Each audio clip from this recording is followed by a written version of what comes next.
আমরা কথা দিয়ে এসেছি যে আমরা দল যে প্রার্থীকে সিদ্ধান্ত দিবে তার পক্ষে থাকবো। আমরা নাকি কথার বরখেলাপ করছি, আমরা নাকি আমার নেতা তারেক রহমান সাহেবকে চ্যালেঞ্জ দিয়েছি। কত বড় দুঃখজনক এবং মিথ্যা কথা। তারেক রহমান সাহেবের সামনে আমরা কথা দিয়ে এসেছি বিএনপির ধানের শীষের প্রার্থীর পক্ষে আমরা ঐক্যবদ্ধ থাকবো, কিন্তু বিএনপির প্রার্থীদের এখনো ঘোষণা করা হয় না। প্রার্থী তো ঘোষণা করা হয়েছে জানুয়ারি মাসে। সম্ভাব্য প্রার্থীর ভিতরে সবাইকে একতাবদ্ধ হবে, আমার পছন্দ হোক আর না হোক, এই কথা কখন বলা হয়েছে বলেন আপনারা? আমার নেতা তারেক রহমান সাহেব আমাকে যদি এই মুহূর্তে বলে তানভীর তুমি মঞ্চ ছেড়ে জনসভা ছেড়ে তোরা ঢাকায় চলে যাও, তোমার কোনো কাজ নাই, আমি এই মুহূর্তে সেটা পালন করব। কিন্তু কোন সম্ভাব্য মানুষের কথা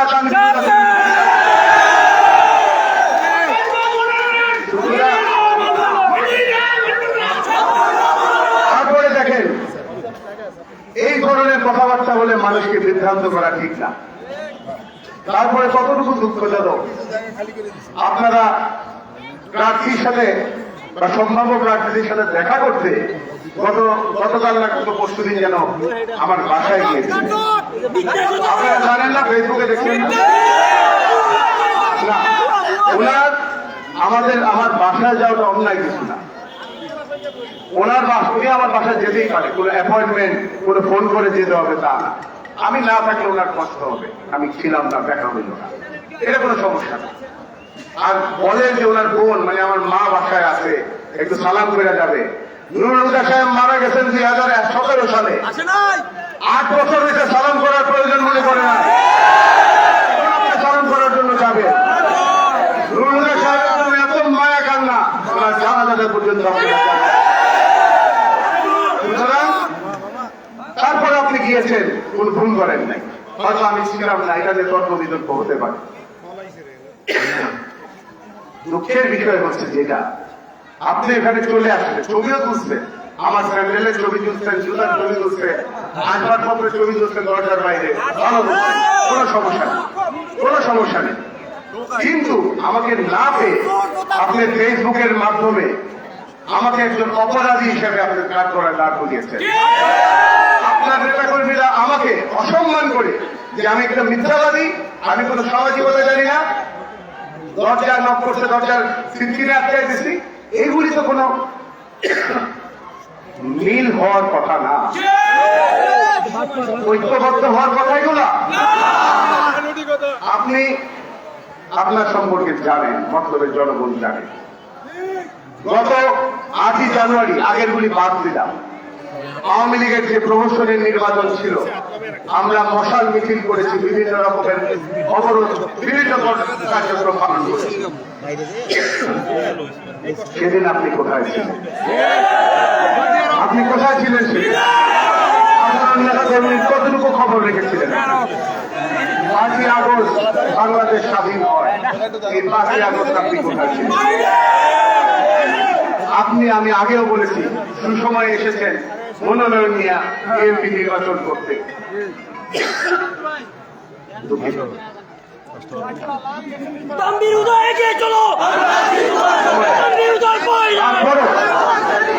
তারপরও চূড়ান্ত পর্যায়ে আপনার নাম থাকতে পারে, সেটা চূড়ান্ত যখন হয়। কিন্তু আপনি আমাদের এই যে জনসমুদ্র দেখেন, ভদ্রবে সাধারণ মানুষের মনের অবস্থা দেখেন, আপনি যদি নির্বাচন করতেই চান তাহলে এই মানুষগুলো, এই জনসাধারণকে বাইরে এসে নির্বাচন করবে? আমি তানভীর ক্ষুদ্র একজন নেতা, আপনি একদিন এই সম্ভাব্য হওয়ার 3 দিনের মাথায় একদিন আমার বাসায় দিয়ে আমাকে না পায়া নানা রকম অপবাদ আমার উপরে যদি দিতে পারে, তাহলে আপনি যখন সম্ভাব্য থেকে একটু আগাইবেন, এই সাধারণ মানুষের সাথে আপনি কি আচরণ করবেন, কিভাবে আচরণ করবে? আমি বুঝি আপনি অনেক নার্ভাস হয়ে গেছেন, আপনি বিচলিত, স্থির হন। এইগুলি কোন ঐক্যবদ্ধ হওয়ার আচরণ নয়। আপনার অবস্থা দেখে মনে হয় আর 1 সপ্তাহ পরে নির্বাচন, কেমনি বাসায় যাবেন, অফিসে যাবেন, ফেসবুকে একটা 2 দিনের মধ্যে কোলে নিয়ে বলবে? এটা কি হয়? এই আচরণ আপনি করেছেন বর্তমানে জনগণের সাথে? বিএনপি নেতা কর্মীদের কমিটি গঠনের সময় সেই আচরণ আপনি করেছেন? মানুষকে তো সময় দিতে হবে, মানুষকে শান্ত হওয়ার সময় দিতে হবে, তাদের মন জয় করার চেষ্টা করতে হবে। সেটা না করে আপনি সেখান থেকে বের হয়ে বিভিন্ন মিথ্যাচার করে আমাকে অপবাদ দিয়ে আমাকে আসামির কাজ করায় দাঁড়ায় দিচ্ছেন। সেটা প্রতিক্রিয়া আমি ফেসবুকে আমার একটা বক্তব্য দিয়েছি ওখানে। তারপরে বলি, আমি সাধারণত এইভাবে ফেসবুকে লেখা লিখি। আমার সেই ফেসবুকের লেখায় যদি কেউ মনে কষ্ট পেয়ে থাকে, আমার যদি কোনো ভুল হয়ে থাকে সেই লেখায়, আমি যারা কষ্ট পেয়েছেন তাদের কাছে দুঃখ প্রকাশ করছি। আমি তাদের কাছে সরি বলছি যে আমার হয়তো লেখাটা বেশি আবেগপ্রবণ ছিল, কিন্তু এই লেখাটা ছিল আপনার ক্রিয়ার বিপরীতে প্রতিক্রিয়া।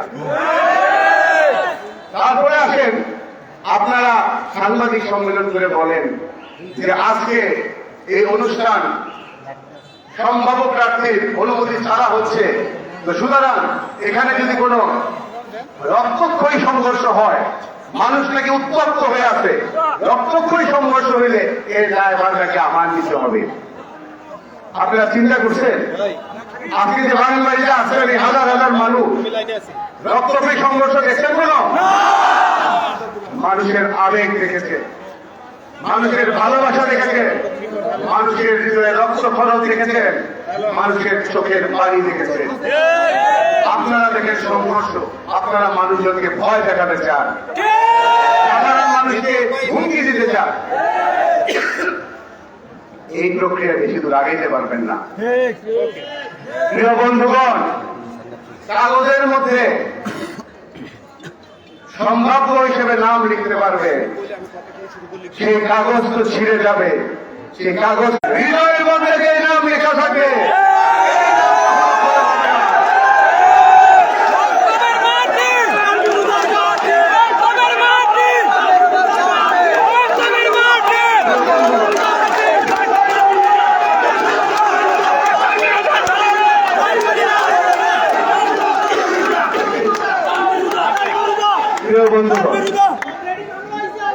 আমি জানি আপনারা অনেকে অধীর আগ্রহে অপেক্ষা করছে, এবং এই সম্ভাব্যদের যারা আছেন তারা মনে করছেন আজকে বোধহয় আমি বিরাট বিএনপির বিরুদ্ধে কোনো বক্তব্য দিব, মনে করছেন আজকে বোধহয় আমি অন্য কোনো ভাবে আমার প্রার্থীকে ঘোষণা করব।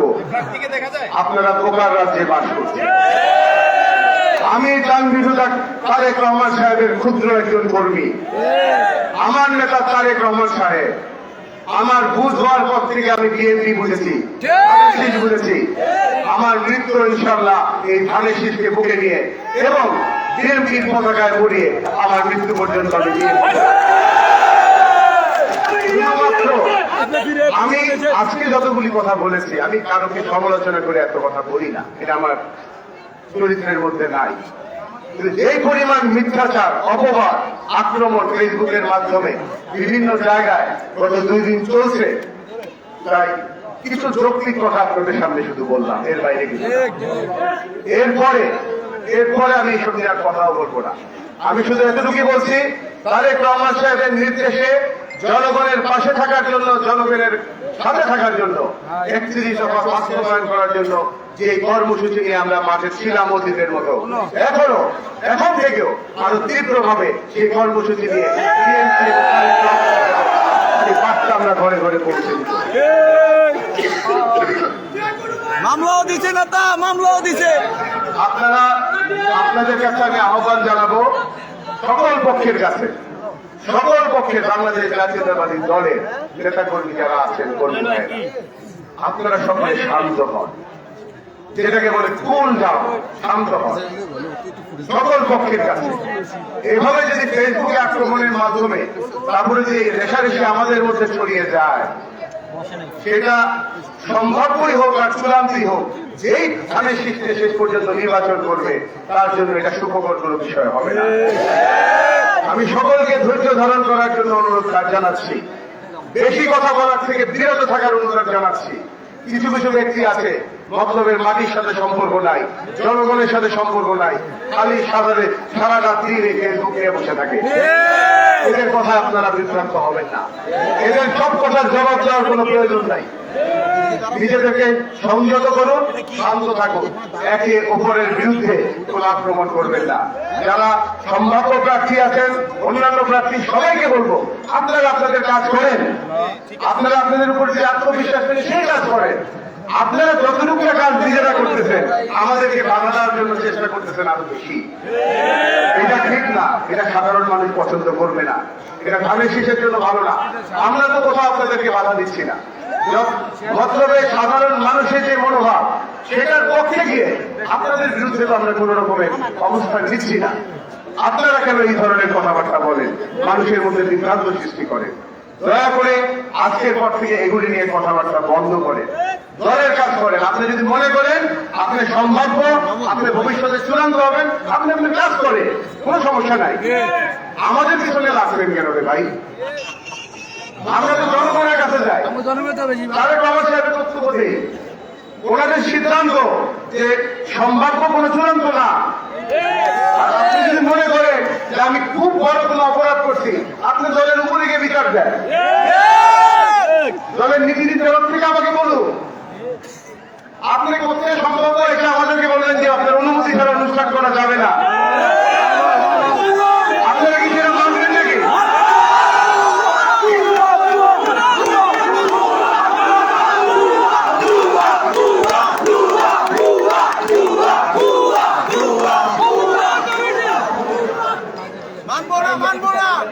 সুতরাং আমি আহ্বান জানাবো যে আপনারা আপনাদের কাজ করেন।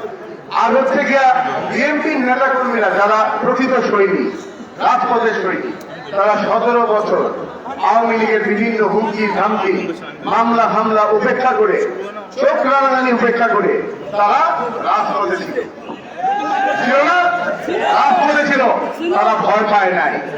আর আজকে মতলব থানায় স্পেসিস্ট নাই, স্বৈরাচারী পুলিশ নাই, প্রশাসন আজকে জনমুখী। আর আপনারা আমাদেরকে ভয় দেখায়, চোখ রাঙায় আমরা ঘরের মধ্যে ফিরে যাব, এটা আপনি মনে করেন?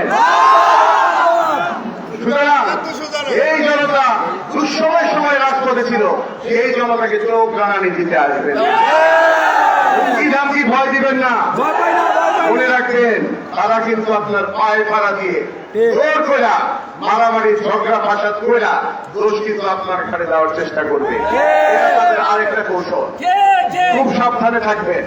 আমাদের কথা স্পষ্ট পরিষ্কার, দল যখন চূড়ান্ত মনোনয়ন ঘোষণা করবে তার আগ পর্যন্ত, সেই পর্যন্ত আমরা মাঠে ছিলাম, মাঠে আছি।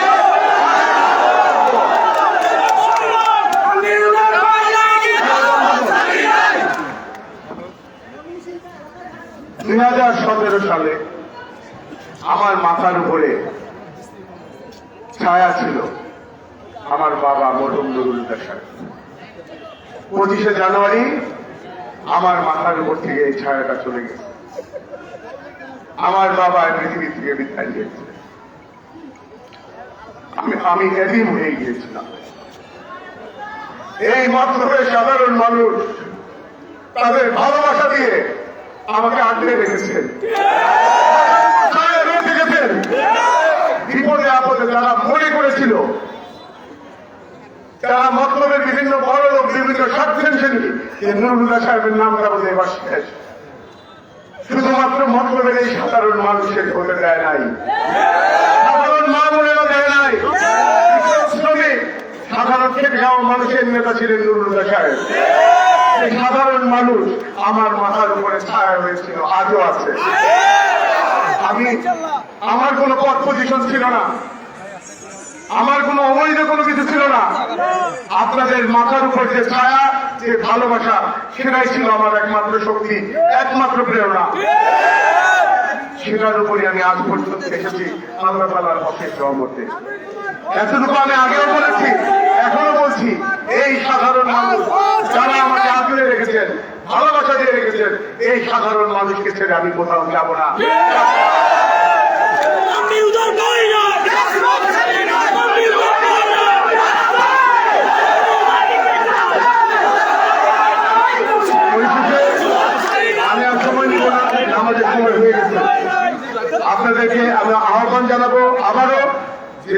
ঐক্যবদ্ধ থাকেন। ঐক্যবদ্ধ মানে আপনার সম্ভাব্য চূড়ান্তের মধ্যে না, দলের পক্ষে ঐক্যবদ্ধ থাকেন, কোন উস্কানিমূলক কাজকর্ম থেকে বিরত থাকেন, নিজেকে শান্ত রাখেন, ফেসবুকের ঝগড়া বন্ধ করেন, বিভিন্ন রকম উস্কানিমূলক পোস্ট দেওয়া এগুলি বন্ধ করে এবং আমাদের সম্ভাব্য হোক আর যে প্রার্থী হোক একজন ম্যাচিওর, একজন প্রাপ্তবয়স্ক মানুষের মতো আচরণ করে। গত 3 দিনে আপনারা যা দেখাইছেন এটা কোনো প্রাপ্তবয়স্ক মানুষের কাজ না। 3 দিনে 30টা সাংবাদিক সম্মেলন করে বসে আছেন এবং সবগুলোর থেকে আমাদের বিএনপি নেতা কর্মীদের বিরুদ্ধে অভিযোগ। এভাবে ঐক্য হয় না। ধৈর্য ধরে শান্ত হন, আপনার কাজ করে সময় আসুক। 3 দিন না হইতে মাত্র, আরো তো 2 মাস আছে। ধৈর্য ধরেন, আপনার কাজ আপনারা করেন, আমাদেরকে কোনো বাধা দিতে আসবেন না। আপনাদের সকলের এই ভালোবাসার ঋণ শোধ করা আমার পক্ষে কোনোদিনও সম্ভব হবে না। শুধু ভালোবাসার পরিবর্তে আমি আপনাদের সম্মান এবং ভালোবাসাটাই দিতে পারবো, আর অন্য কিছু নয়।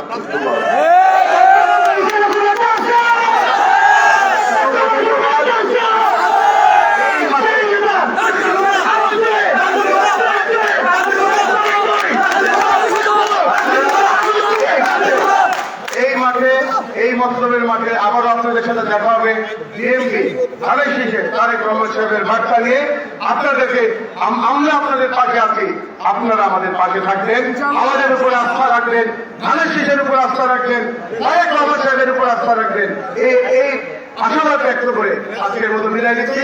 সবাই ভালো থাকবেন ইনশাআল্লাহ।